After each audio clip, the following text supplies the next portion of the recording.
morning everybody, and welcome to this meeting of the Local Review Body of 17th of November 2017. I can confirm that the meeting has been properly called and is quorate. Can I first ask members to appoint a chairman for the meeting, please?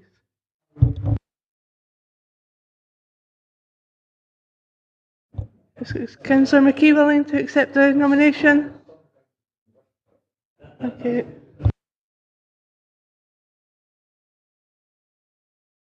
Right, good morning everybody. Welcome to this meeting of the Local Review Body. Before we start, or remind everyone present, this meeting will be recorded and the record will be subsequently available for public listening. Okay. Any declarations of interest? I'll get the declarations of interest first. None of them, right? Sederunt, apologies please, Claire. Sorry about that, huh? Not that I'm trying to cut you out or anything. No, never that, Chair. Thank you. We have 4 members present today. Apologies from Councillor Hislop. Okay, do you want to take us through the procedure, Claire? Or are you quite happy to continue as we are? Can you just confirm there were no declarations of interest? Yes, I've done that. Okay, thank you. Right, I'll take you through the next item then, Chair. I can confirm that we have 2 notices of review for consideration at this meeting. The first being item 4, land adjacent to Cul Rathain, Bridgestone, Milton, Castle Douglas, refusal of planning permission for erection of single-storey dwelling house and detached garage, installation of septic tank and soakaway information of access, 17-0269-FUL. You have key documents in your papers being notice of review, report and handling, observations of the appointed officer, comments of applicant's agent on observations of the appointed officer, and further comments from third parties, the planning application form, decision notice from the council, the relevant extracts from the local development plan, and you have photos of the application site and locality. The grounds of refusal are on pages 107 to 108 of your papers, being the proposal is contrary to policy H3 of the local development plan, the accompanying supplementary guidance on housing in the countryside and Scottish planning policy, which permit the erection of new houses in the countryside only in special circumstances, and none of these circumstances apply in this case. In particular, the proposed dwelling houses would not relate well or accord well with the established layout and character of the small building group, and would also result in an unacceptable form of ribbon development, leading to incremental development into open countryside along a roadside with no natural topographical finish point, and the proposed development would therefore fail to accord with or enhance the character of the group. You have the requested method of determination on page 10, being that the applicant has requested that the review be dealt with on the basis of further written submissions, on the basis of one or more hearings, and by means of an inspection of the land subject to the review. In summary, the grounds in the notice of review are that the application should be granted planning permission as the proposed site avoids the loss of prime agricultural land having originally formed part of the garden of Cul Rathain. Page 11 of the LDB promotes growth in the economy and opportunities in the rural area of economic development, housing and recreation. The proposed dwelling house is of a similar design to the houses to the west within Bridgestone. If more time, consideration and research had been spent on the analysis of historical planning cases, then a different conclusion by the appointed officer might have been reached. The proposal offers no detriment to the visual amenity of the area nor to farming. The site is well associated with the Bridgestone settlement, unlike the house opposite. The proposal, if approved, would be in accordance with LDP policy H1, Part B, as it would be located within the settlement, which result in the development of a brownfield site, former garden area, and would not prevent or restrict the development of an allocated site, and would not be of a scale to adversely affect the overall strategy of the plan. The proposal would also comply with LDB policy H2. The proposal is designed to connect with a similar house designs in a small settlement, and the application reflects those designs and adds cohesion at the eastern end of the settlement. The proposal will, if approved, also add to OP3 developer contributions and will contribute to education needs of the area. The proposal complies with LDP policy H3, development housing within villages, as the site is within and is well related to a small building group, which is defined as 3 or more separate or habitable and occupied houses which are well related to each other. This proposed dwelling house represents the end east of Bridgestone settlement and rounds off the settlement at this location south of the public roadway and the existing fenced site. It is of an appropriate scale to the settlement of 9 houses, forming the 10th dwelling. There is perhaps appropriate similar infill plan potential for a further 3 dwellings. The proposal complies with LDP policy H4 on this basis. You have further comments of interested parties, being the comments of the appointed officer, the comments of Mr. and Mrs. David Archibald, and the comments of the applicant's agent. You have also all the relevant development plan policies for this case, and other material considerations being Scottish planning policy. So, the main issues for the local review body which you may wish to consider: does the proposal conform with the relevant development plan policies? Specifically, does the policy fail to comply with policy H3 of the Dumfries and Galloway local development plan? In particular, would the proposed dwelling house not relate well or accord with the established layout and character of the identified small building group? Would the proposal represent an unacceptable form of ribbon development?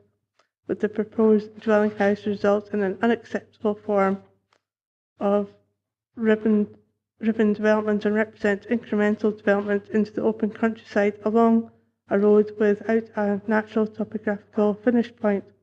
Would the proposed dwelling house accord or enhance the character of the small building group? If it is not considered that the proposal accords with the terms of the development plan, are there any material considerations, such as Scottish planning policy, which would indicate that planning permission should be granted to the contrary? So, having outlined the documents in your papers, now falls to LRB to determine whether it has sufficient information to consider the review. It's confirmed that there's no representations from any party heard today. You have the following options for this and the following case.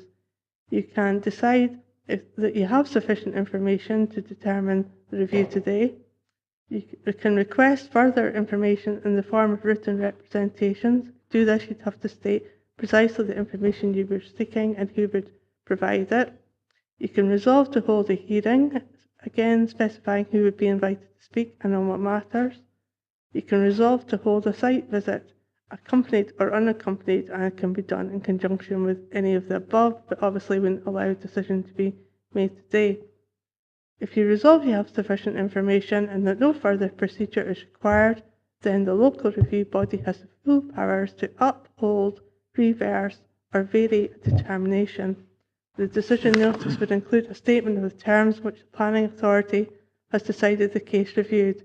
You have a planning advisor present at your meeting today. He is here to assist for both items. It is confirmed he has not had any involvement in either case and was not the case officer or the appointed officer for the applications.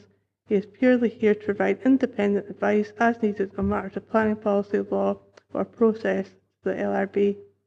So if members are clear, no further clarification is required. I will ask the Chairman now to lead the debate and in the first instance to lead you through the agenda papers and decide if you have sufficient information for it to make a determination today. Right, thank you very much, Claire. What I would intend to do is go through a section at a time. I'll give you the section and page numbers. Any item to raise in that section, just ask the question and we'll take it forward from there. That's okay. Right, item 4, notice of review, refusal of planning permission for erection of single-storey dwelling house and detached garage, installation of septic tank and soakaway, and formation of access at land adjacent to Cul Rathain, Bridgestone, Milton, Castle Douglas. Planning reference number 17/0269/FUL. Right, we'll move on to notice of review, pages 1 to 16. Have you any questions you want to raise on that?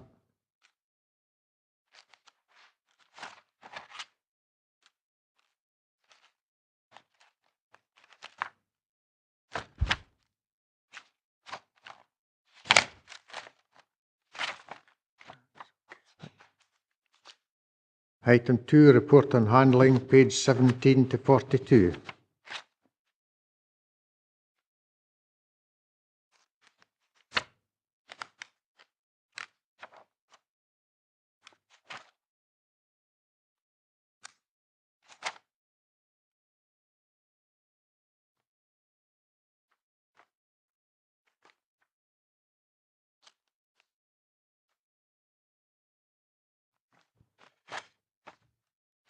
Yes, Councillor Young. Can I ask the planning officer why so much information is given regarding previous planning applications, which to my mind are no longer relevant because we have to apply the more up-to-date planning conditions?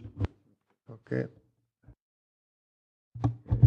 Chair, I'm quite happy to answer that the planning history is a material consideration to the case, which is why it's mentioned there. It provides context.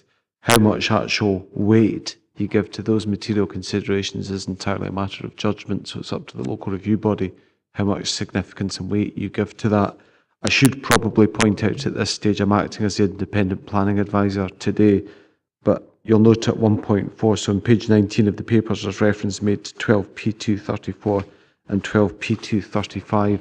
I acted as appointed officer when those decisions were made, just for the avoidance of doubt, if anyone's wondering about that. But in reference to the present application that's in front of you today, 170269 FUL, I was not the appointed officer, so I was not involved in this case whatsoever, just the two previous ones.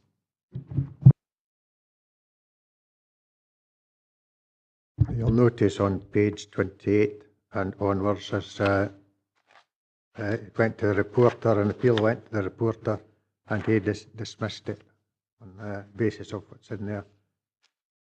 That's pages 28, 29.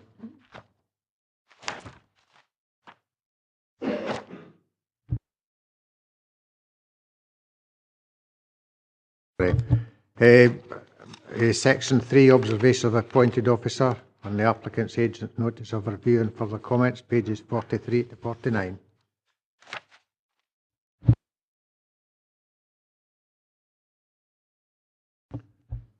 Okay, section 4, comments of applicant's agent on observations of the appointed officer and further comments from third parties, pages 51 to 57.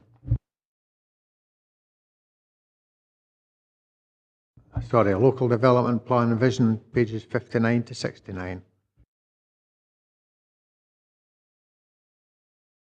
Section 5, planning application forms submitted on 28th of February 2017, associated plans and supporting information, pages 71 to 101. Yes, Councillor Young. Thank you, Chair. I just wanted to make the brief point that page 91 is a very good factual piece of info. I am familiar with this site. It's in my ward. I have canvassed here. I'm fully familiar with this site, and that is a very useful illustration of the nature of this site on page 91.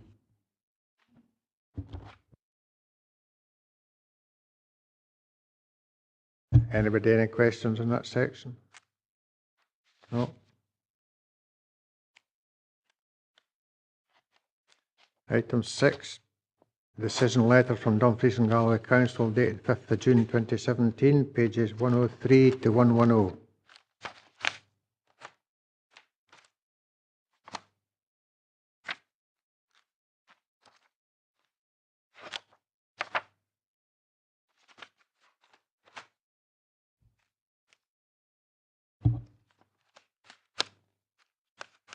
Item 7, relevant extracts from Dumfries and Galloway Local Development Plan, pages 111 to 214.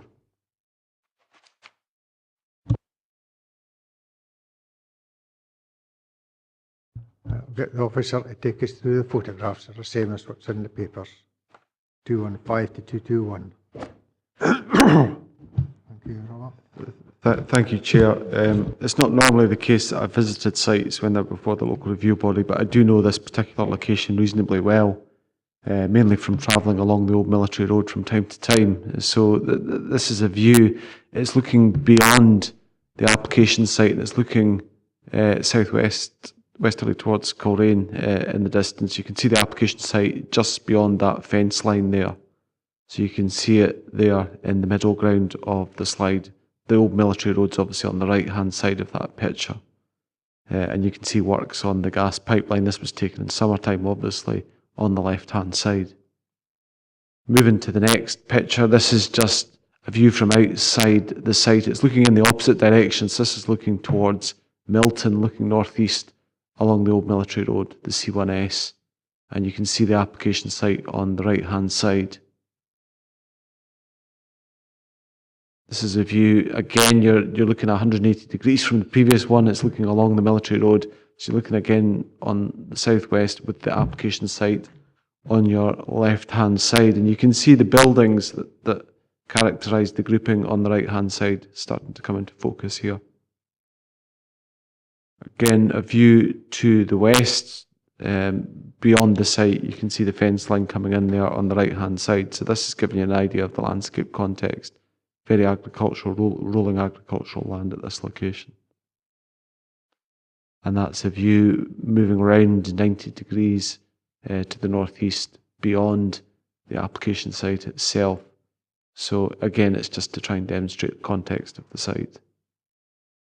This is a view from within the site, and this is looking more directly towards the east. So this is showing you the existing boundary treatment and so on and so forth relative to landscape fit. The post and wire fence is the boundary. Yes, that's right. And this is a view from within the site looking northwest. So this is the nearest dwelling house on the opposite side of the road rather than next to it. So you've got the dike, then you've got the old military road, the other dike, and then the house there. And that's looking towards the northwest. And I think this is the final one. This is a view from within the site looking northeast. There's another one that's looking southwest towards Cul Rathain, the adjacent dwelling house. Okay, thanks very much, Robert. Based on what you've been through, do you consider you've got sufficient information to make a decision? Councillor Young? Yes, I think we have sufficient information, and I propose we reverse the decision of... Okay, if everybody's happy, you've got sufficient information. The situation we're now in, Councillor Campbell. Thank you, Chair. It's just a reference to these photographs.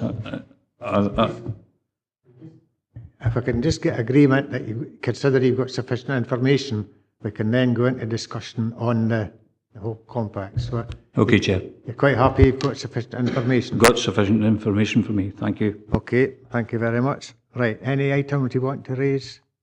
Right. Thank you, Chair. As I was saying, just a reference about these photographs. A number of these photographs were actually showing more of the agricultural side of it rather than the site itself. And if you weren't familiar with this area, you would assume that the site itself was agricultural, but when you actually see the photographs of the site, I would suggest that the site itself is far from being agricultural, and it's kind of misleading with those type of photographs.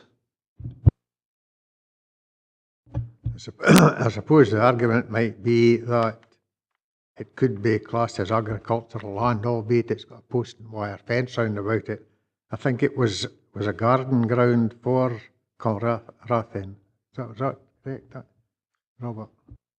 Yes, that's my understanding, Chair. Also, for the avoidance of doubt, when the request goes to the appointed officer for their comments on the case, there's also a request for the photographs to be put to the local review body, which they feel best illustrate the case. So the photographs have been supplied by the appointed officer, just for the avoidance of doubt, the ones you've been presented with today, which obviously replicate the ones in the papers.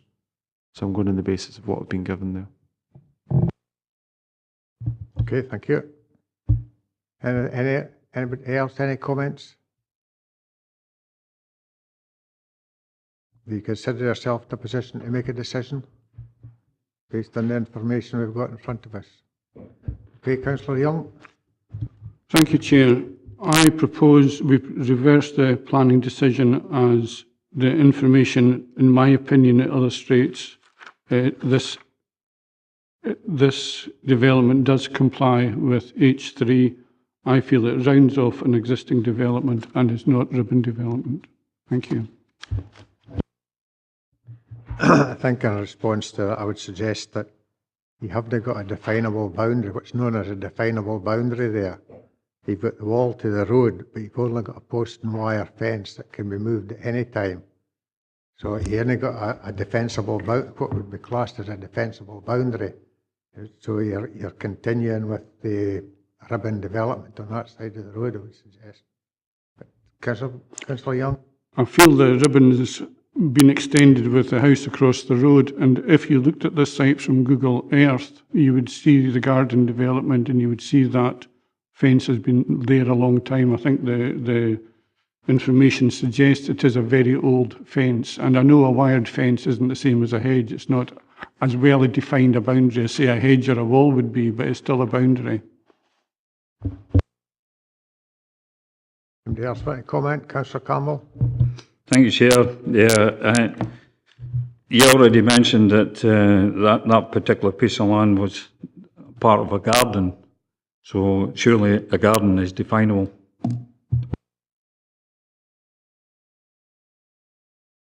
Councillor Eustace, you want to make any comment?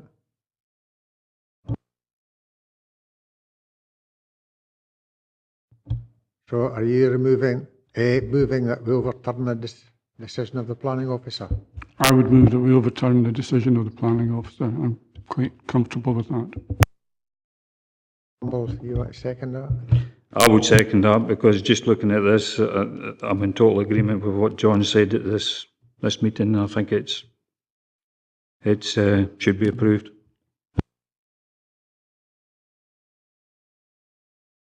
Chair, I was just hopefully going to assist here. On page 115, you have policy H3, housing in the countryside, which is the key determining policy in this case, I would argue, based certainly on your debate and what's in the papers.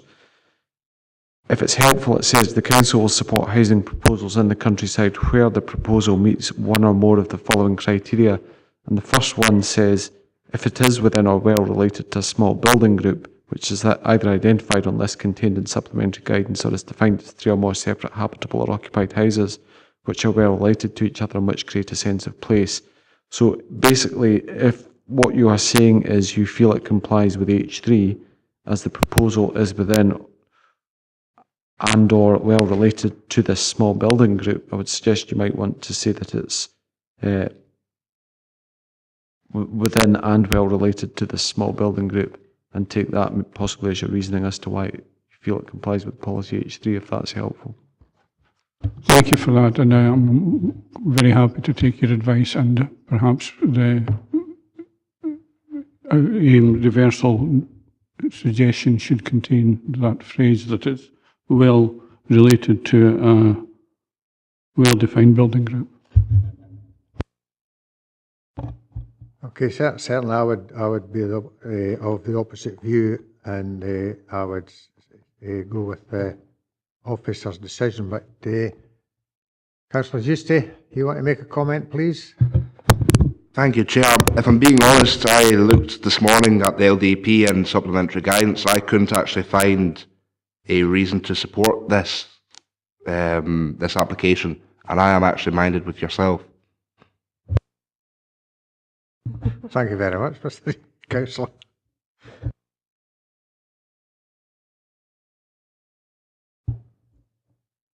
That's 2-2. What do you want to do?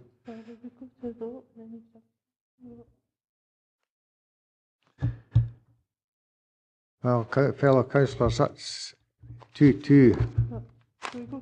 Well, you want to go to the vote then, right? The motion that we... Okay, we have a motion proposed by Councillor Young, seconded by Councillor Campbell, to reverse the decision of the appointed officer and grant the planning permission as it complies with policy H3, as it is within and well related to a small Fine Building Group.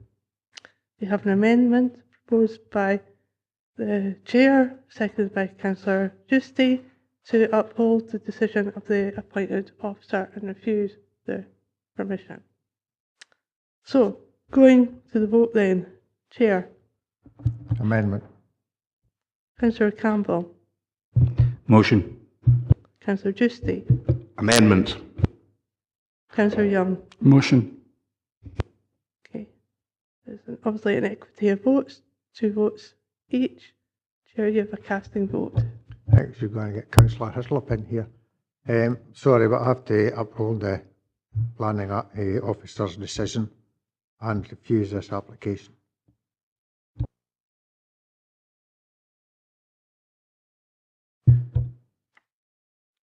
We seem to go around this same H3 policy, you know, is it a sense of place? And it's quite arguable, as we've demonstrated here today. I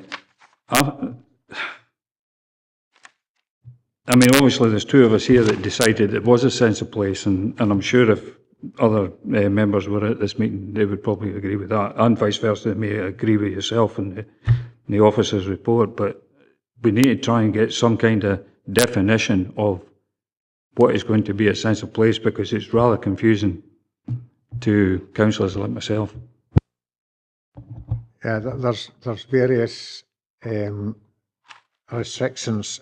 An identifiable boundary is another one, and a post and wire fence is not recognised as a defensible boundary.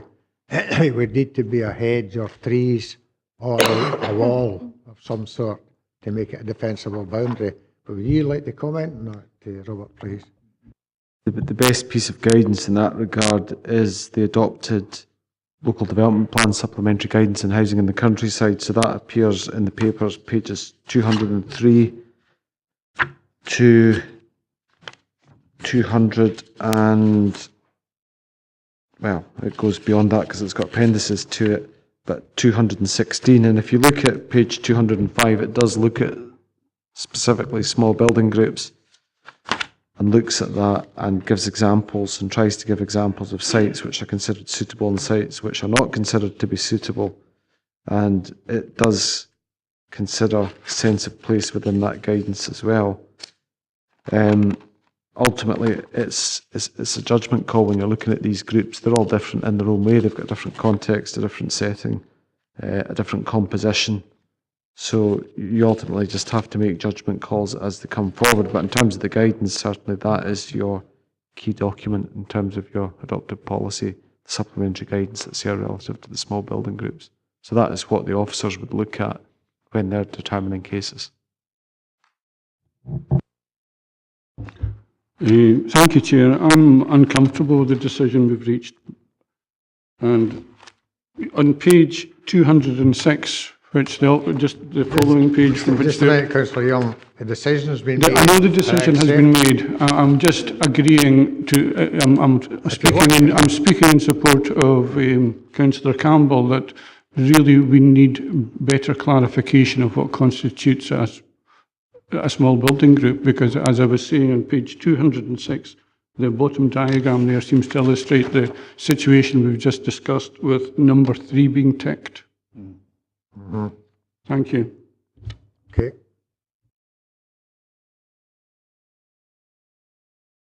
And we might now move to item 5. Do you want to go through your procedure again, Claire?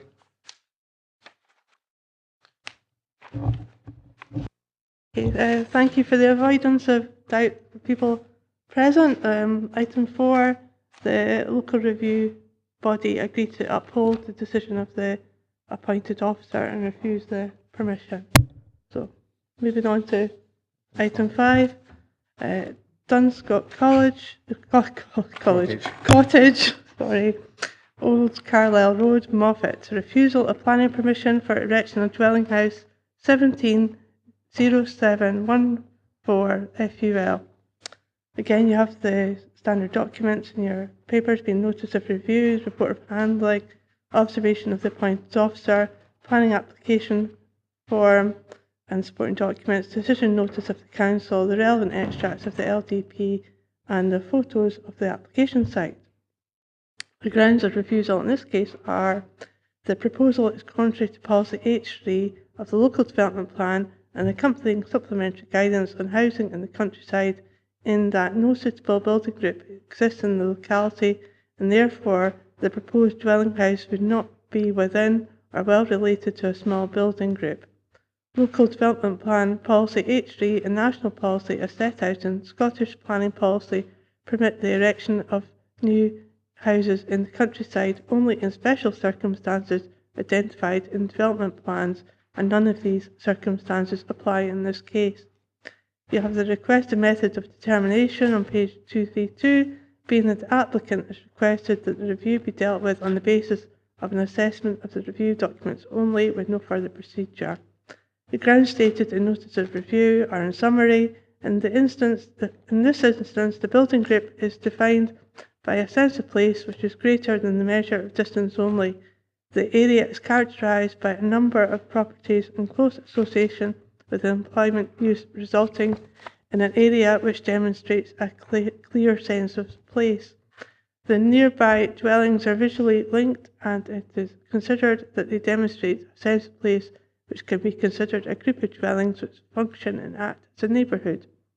Boundary treatments, design and distance are taken as indicators of settlement by the appointed officer. It is not considered that this is an indicator of an area which offers a sense of place. This is created by how people react to an area and live within it. In this regard, and this settlement here does operate as a place with a proper community. The dwellings are within an area well contained within the landscape. The proposal is fully in accordance with LDP policy H3, which is designed to recognise that people want to live in more dispersed settlements whilst protecting the rural area and the environmental quality of the region, allowing for the development of single properties. The proposal is for a single self-built plot in the garden of an existing dwelling within an area which is reasonably well developed, not only with housing but also employment. The proposed dwelling will have a limited impact on the environment, is reasonably close to the facilities on offer within Moffat, and is within an area which clearly has a sense of place. The access is already in existence and will provide for a new shared drive. The proposed dwelling has been designed to reflect those in the immediate area, both in terms of physical scale and appearance, and also material choice. The proposal will enable provision of one self-built block, which is intended to provide a home for the applicant's son, and thereby provide a family support model for both to live independently but benefiting from support systems. If there are further comments by interested parties, being comments of the appointed officer, you have all the relevant development plan policies. And so the main issues for the local review body which you may wish to consider are: does the proposal conform with the relevant development plan policies? Specifically, does the proposal fail to comply with policy H3 of the Dumfries and Galloway Local Development Plan? In particular, does a suitable small building group exist at this locality? And if so, would the dwelling house be located within or well related to it? If it is not considered that the proposal accords with the terms of the development plan, are there any material considerations, such as Scottish planning policy, which would indicate that planning permission should be granted to the contrary? And again, I've outlined what's in your papers, and again it's confirmed there's no representations from any party here today. And again, you have the same procedures available to you as I outlined earlier, so I'll ask the chairman to lead you through the papers. Right, thank you very much, Claire. For item 5, notice of review, refusal of planning permission for erection of dwelling house at Dunscot Cottage, Old Carlisle Road, Moffat. Planning reference number 17/0714/FUL. You want to take us through the photographs first, please, Robert, this time? Yeah, quite happy to do so, Chair. I would point out I haven't actually been to this site, so I'm just going on the basis of the photographs I've been provided without any background knowledge. This is an approach from the southwest looking north from the public road, the U306A, with Oak Ridge to the right. You see it up there on the horizon, and Burnfoot Yard behind trees on the left-hand side. So we'll come on to that in further slides. This is the approach to the site from the southwest, moving forward with the Oak Ridge House to the right. You can just see it sitting there. And again, Burnfoot Yard behind the trees to the left. So you can see the part of the roof and the chimney there on the right-hand side. This is the approach again from the southwest, continuing north. Now you can see Burnfoot Yard visible on the left-hand side with the access to Dunscot beyond that. This is the approach from the southeast. So this is looking west along Old Carlisle Road with the site beyond and down at the lower level. So Oak Rig and Sawmill are to the left and the substation is to the right.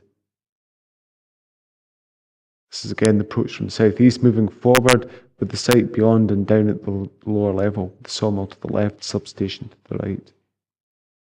And this is the approach from the southeast again. It's moving forward, looking down into Burnfoot Yard with the application site to the right-hand side. Continuing forward with the workshop, Rathlet and Coxhill Farm ahead in that picture there. This is a view of the site from the west. It's looking east along Old Carlisle Road with the access to the workshop, Rathlet and Coxhill Farm on the left-hand side. With Dunscot, you can just see the gable there on the right. This is the application site, access drive to Dunscot with the site ahead.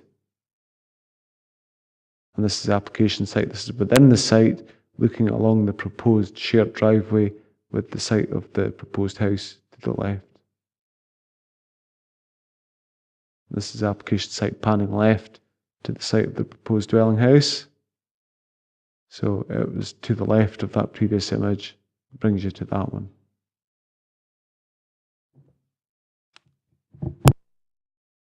Can you go back to that last photograph? Is the site actually in where that lorry is?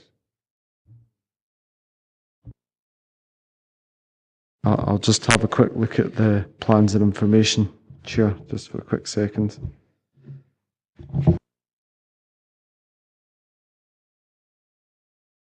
Probably, if it's helpful, the best plan to look at is probably the plan that's on page 277. There's also an aerial photograph which appears on page 260 as well.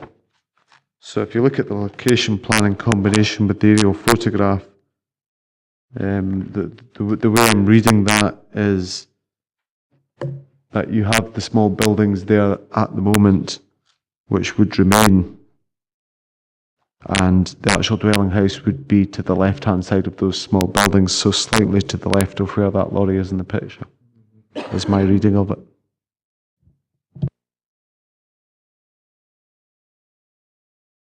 Right, if we start on the notice of review, pages 223 to 240.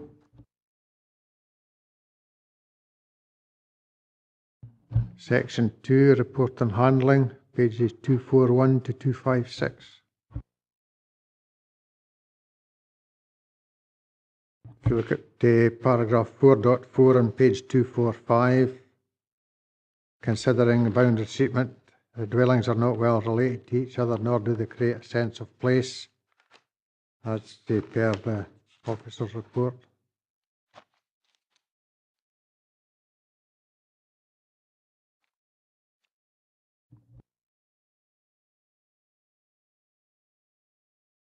Section 3, observations of appointed officer, 257 to 260.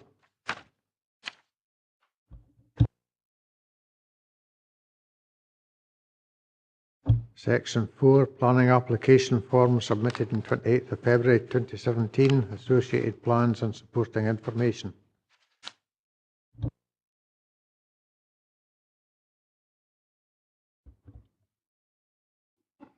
Yeah. Just a very brief comment, Chair. Thank you for giving me to speak. I'm disappointed with the quality of the photographs in this report, particularly page 274. They're just so dark. I'm very difficult. I had to resort to Google Earth to form my own opinions.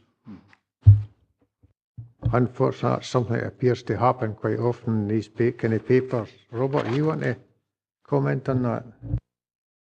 Chair, this is the submission from the applicant's agent, so when it's reproduced in the papers, we've got to basically reproduce what they've put in and not manipulate it in any way, so we've got to faithfully, if you like, print what has been provided. And I appreciate, I mean, the result on page 274 is particularly poor and not very useful at all. Thankfully, we've got other aerial photographs that help dispel that issue, but I agree it doesn't reproduce very well at all. It's simply in there, like I say, because we're obliged to publish the original planning application information that was there, but it came in an electronic format, which is fine when you're looking at it on a computer screen. It's just unfortunate that when you print it in black and white, it becomes very dark.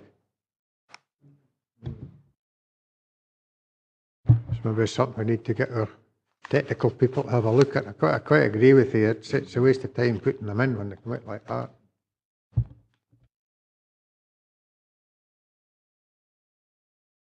Apologies, Chair. I was just, I'm a little bit further back on page 259, and in 3 points, well, just 3, the planner recommends an annex in the garden. And then I turn over to the site plan at 277. Is that not considered as a part of the garden? Just for a little bit of clarity there, because I don't know how far their garden actually goes along. And I've also got a question. See the garages that we saw in that photograph, where we had the lorry and there has to be just left of that lorry. Are those garages, are they owned by Dunscot, or are they used by all the residents in that area? In other words, you're asking where the boundary is for Dunscot House. Robert? Chair, I think the best part in looking at the background is in page 273, so I'm going to the information provided by the applicant's agent, but if you look at page 273, paragraph 3.1, it says it is proposed to construct a new dwelling which has been designed as a bungalow with rooms in the roof in the garden of Dunscot Moffat. So I'm taking from that, yes, it's part of the garden of Dunscot, and I'm therefore assuming that the outbuildings, there are domestic outbuildings, they're used in conjunction with Dunscot. The point about the annex and the appointed officer comments, I think they're just saying, well, you know, if there was a need for accommodation there, a possibility maybe to make an application for an annex instead of a freestanding dwelling house. But the application is obviously for a freestanding dwelling house, which could be occupied by any party and occupied obviously independently of the existing dwelling house on site. That's what they've applied for, that's what the application's for. So it's not for an annex to the existing dwelling house, it's for a freestanding dwelling house.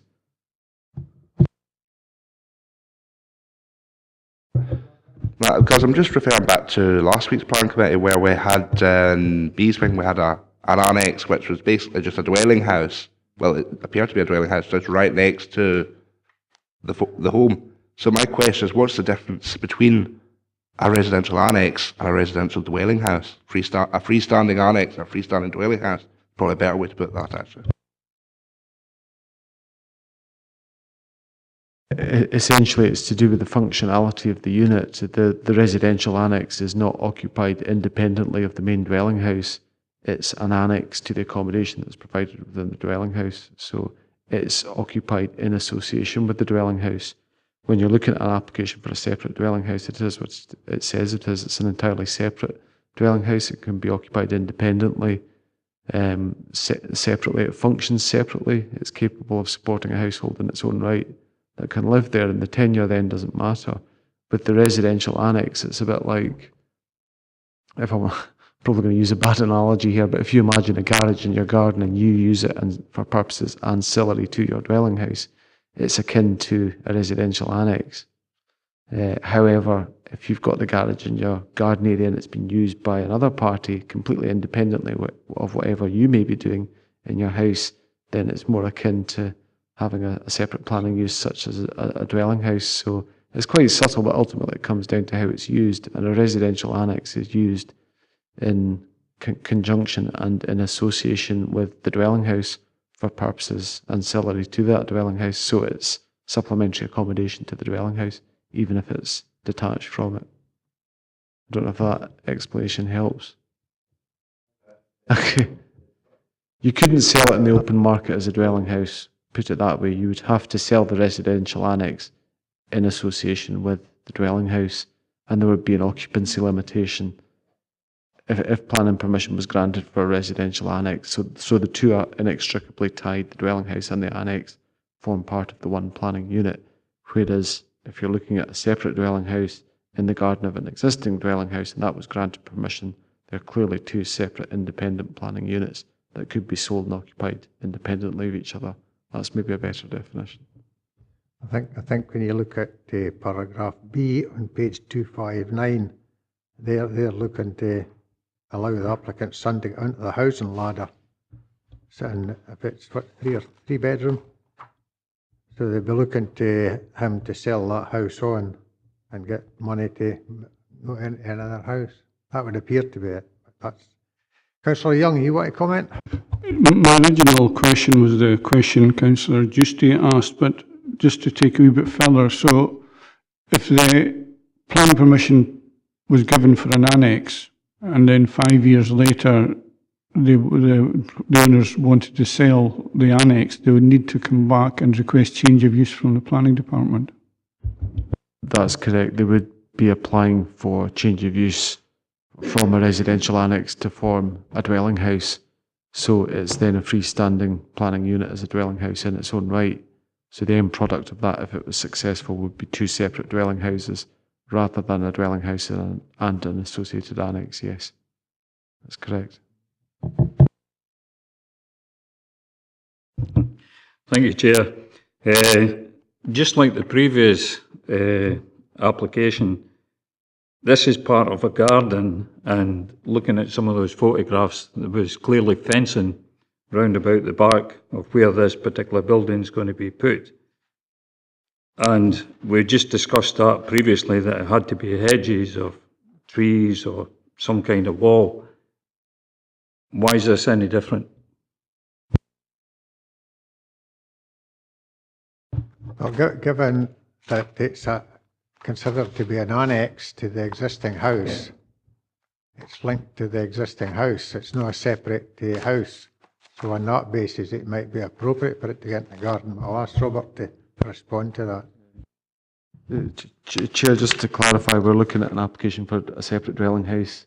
In this case, they have applied for a separate dwelling house.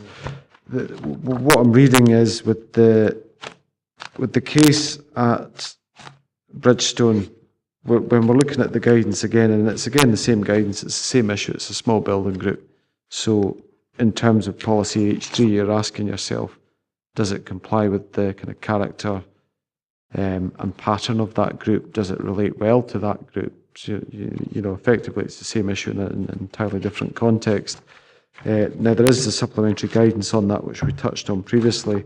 It's probably worth coming back to that. I'm just trying to find where it is in the papers, because there was a question about which example was relevant at Bridgestone, which I didn't comment on at the time, but it's probably worth doing that now.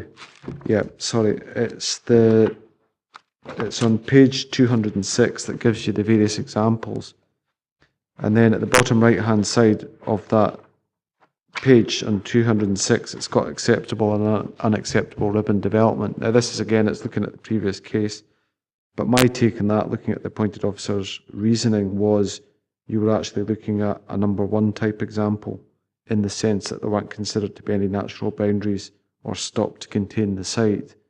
Number 3 would have been rounding off at the Bridgestone site had the house opposite been further along the road, but there was only a very small overlap that I could see from the plot with the house opposite. So when I looked at the Bridgestone Bridge site relative to that guidance, I would have put that in as number 1, and I think that's what the appointed officer's done, just to kind of clarify that point. With the case you're looking at, and this is an entirely different case, you've got to look at it, it's the same guidance, obviously, different page, same guidance, entirely different context. When you look at, the report on handling and the reasoning for the decision, the questioning here really is whether or not the group has a sense of place, you know, and does this site accord with that sense of place and pattern within the group. So is it within or well related to the small building group? The appointed officer thinks it's not within or well related to a small building group. Primarily on the basis of the relationship between the existing buildings in that grouping.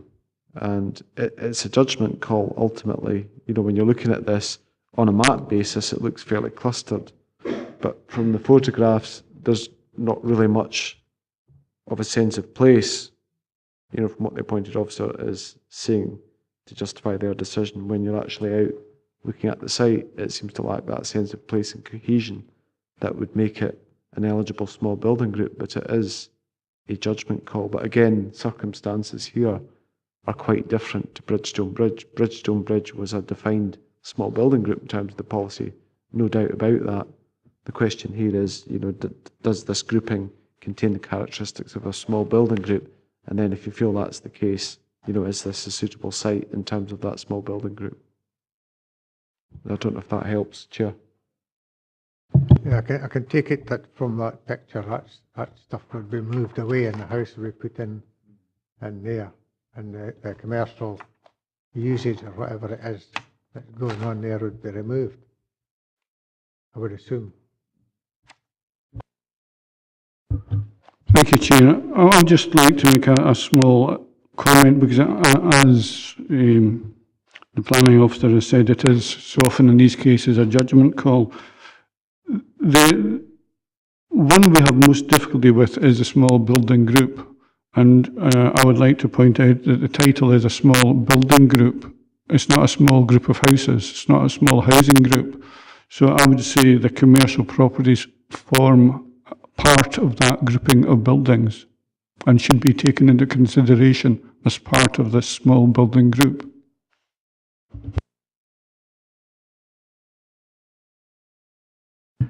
Right, are we on the observation of appointed officer? Pages 257 to 260.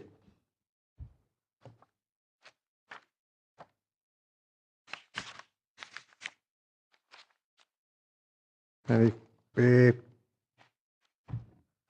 planning application forms, pages 261 to 284. Sorry, just maybe take you back to page 259, where the report and handling references of development plan policies, and it also adequately assesses material planning considerations.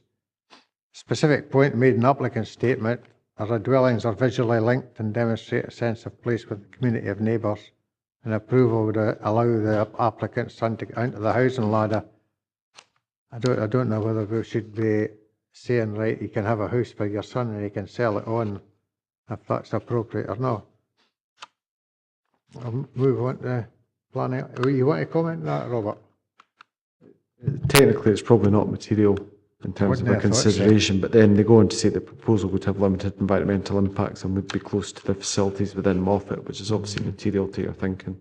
In this case, it is probably quite a useful statement, that, because it does crystallise, if you like, the appointed officer's reasons for refusing the case. It all relates to the characteristics of the small building group and tries to explain why they didn't feel that this proposal complied with the policy. But as Councillor Young's pointed out, it is a judgment call.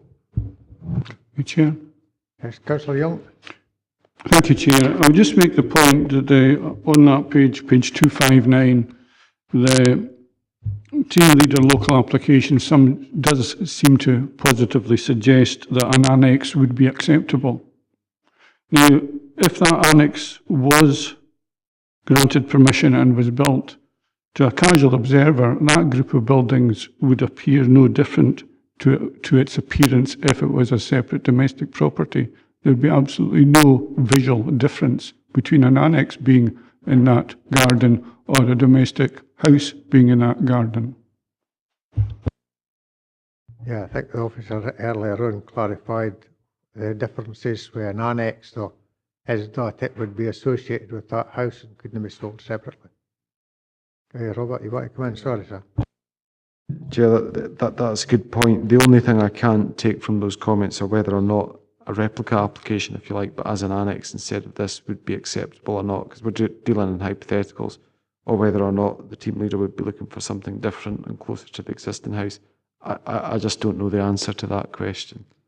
But he is suggesting that, in principle, an annex might be an acceptable alternative. You know, just as a general remark, because we're obviously here to look at the existing case, which is for dwelling house. Yeah. Sorry to come back again, Chair. I'd just like to make the point that surely the ownership of the property shouldn't be a consideration for the planning review body, and it seems to be here. The future ownership of this potential development seems to be we seem to have to take that into consideration, and I feel we shouldn't. Well, that's right. The application's for a house, and we're considering that application irrespective of who the owner is and what he's got to do with it. Okay, Councillor Eustace?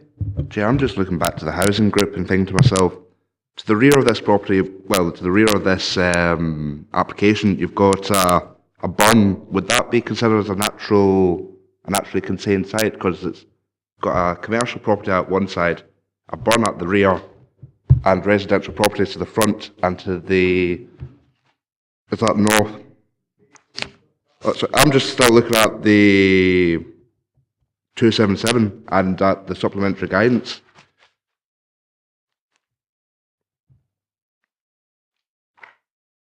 Because in my mind it does fit in with the surrounding area. It's just a case of this annex discussion that we had earlier. Chair, if you're looking for a view in that, my view would be again, and it's looking at the supplementary guidance that's been adopted. If you look in page 318 now, it's the same guidance we were talking about earlier. It gives you the various diagrams, and it gives examples of things that can contain sites. So you've got natural boundaries or stops, and it gives examples such as established hedge, tree belt or woodland, dry stone dyke or road on the bottom left one. Top right one, you've got woodland, slope, for example, to contain sites of topography as well. And on the bottom right-hand side one, you've got, I think, it seems to be, yeah, it's a road boundary, it's an access road creating a stop. If you're looking at a watercourse, I would take the view that a watercourse would act as a natural boundary in addition to those, even though it's not shown in the guidance specifically as such or mentioned. I think it would be reasonable to take a watercourse as a natural boundary, yeah.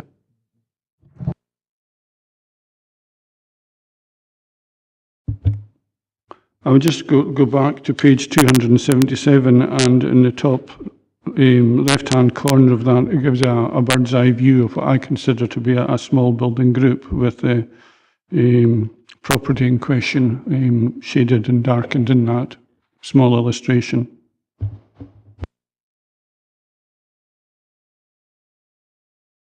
The switch doesn't go on automatically.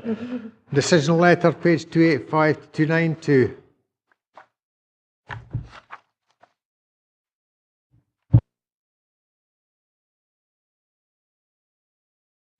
Extracts from the Dumfries and Galloway local plan, pages 293 to 398.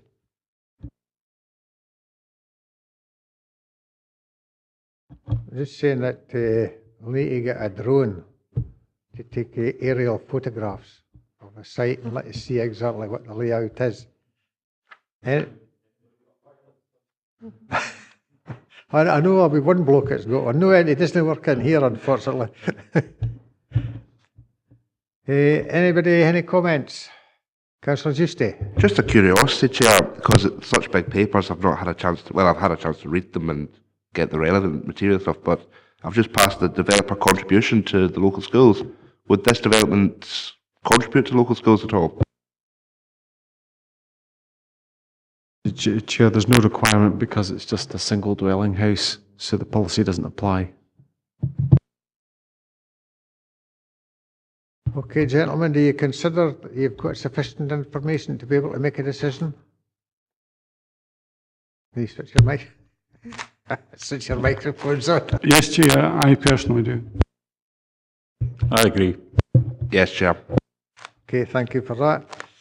Right, have you any issues that you'd like to raise that you have to discussed already. Councillor Campbell. Thank you, Chair. Just to go back to page 237, where the buildings group in reference in paragraph 3.1, and it's the officer's report notes that the requirement is for 3 houses to be surrounding the site in a well-related, and it kind of goes against the grain of Councillor Young when he says it's 3 buildings or more. Can we have some clarification on that, please?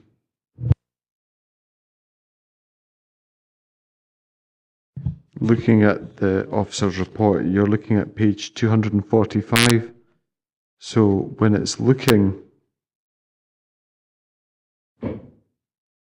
at the issue of whether or not this complies with criteria for small building groups, you're looking at paragraph 4.4 on page 245. So it's clear that the application site is not located within an identified small building group. So that's unlike the previous case.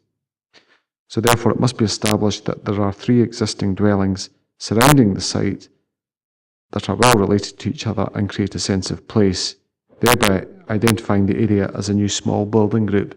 So the appointed officer has looked at it on the basis that there are 3 existing dwellings, or the qualifying criteria has to be 3 existing dwellings surrounding the site that are well related to each other and create a sense of place. And that's what they're applying to identify it as a small building group. Now, in terms of the supplementary guidance document we keep referring to on housing in the countryside, I'll just have a quick look at that if I can and get a page reference that covers that issue, because I'm fairly sure it is covered within that document too. So, when you look at on page 317, when you see the heading small building groups, it has a definition. It says, a small building group is defined as 3 or more separate habitable or occupied houses which are well related to each other and which create a sense of place. So that's your criteria as to what constitutes a small building group in policy. In addition, a small building group should also be capable of being viewed as a group in its landscape setting. So that's basically your qualifying criteria in terms of the LDP. This is adopted supplementary guidance to the LDP, so it forms part of it now. So that's basically your definition of what a small building group is, and that's what the officers applied. So, expanding on that, the officers made a judgment call in terms of that definition, looking at the context of this application site. And it's obviously open for the LDP to take a similar judgment call on it.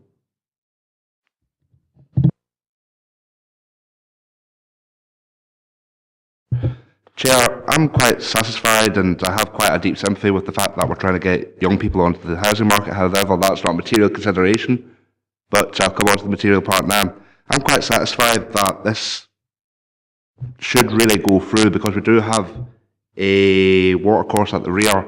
That's a natural boundary. We've got commercial businesses and buildings to one side and 2 houses to the others. So I'm quite satisfied that this site does go contrary to the building group policy, and I think it has got a place at this site, and I would like to move that way, grant this application.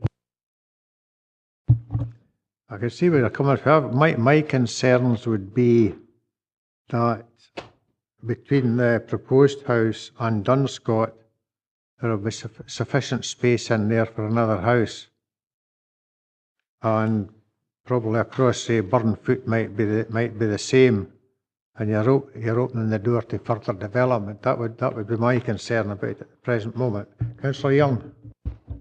Thank you, Chair. I'll just make briefly the point that we have to consider this application as it stands and not consider what future developments there may be. They would be considered in their own rights. I just wanted, and perhaps I'm being a bit mischievous, asking the officer, suppose we have a well-defined three buildings, we have a building group. One of them decides to open a cafe and it becomes a commercial premises. We no longer have 3 dwelling houses. Does that mean that group of buildings is no longer a building group? You go on the basis of circumstances as they are at the time you assess the application. So it's the usual stuff. It's a snapshot in time decision. and then circumstances may change after that. You can't control that. You've just got to make the decision as you see it at that point in time. It's a good question. And again, on that location plan, page 277, up in the top corner, it says proposed building plot 1774 square metres. Is that talking to the one that's up for planning application, or is that talking to the other site where it shows building at the present moment? Chair, I'm reading that as the application which is in front of you. So the proposed building plot being 1,774 square metres. Sir Campbell and Councillor Young. Thank you, Chair. Just going back to page 317 about the small buildings group, I would agree with the officer's report that it has to be occupied houses rather than any sort of building. So I would put an amendment and go with the officer's recommendations. Can you say that again, Councillor Campbell, please? Well, Councillor Justice already put a motion, so I've put an amendment just to go with the, just in case it goes to a vote, to go with the councillor's recommendations of refusal. Officers, sorry. Beg your pardon, Chair. Councillor Young. Thank you, Chair. I would like to second Councillor Justice's motion.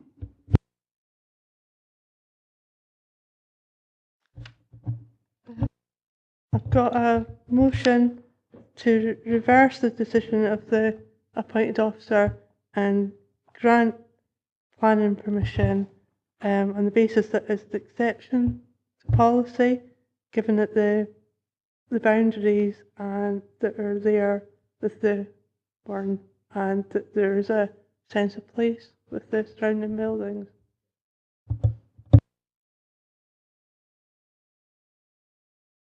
Seconded by Councillor Young. And Councillor Campbell's going the opposite way. Yes. I think I'd need to second Councillor Campbell.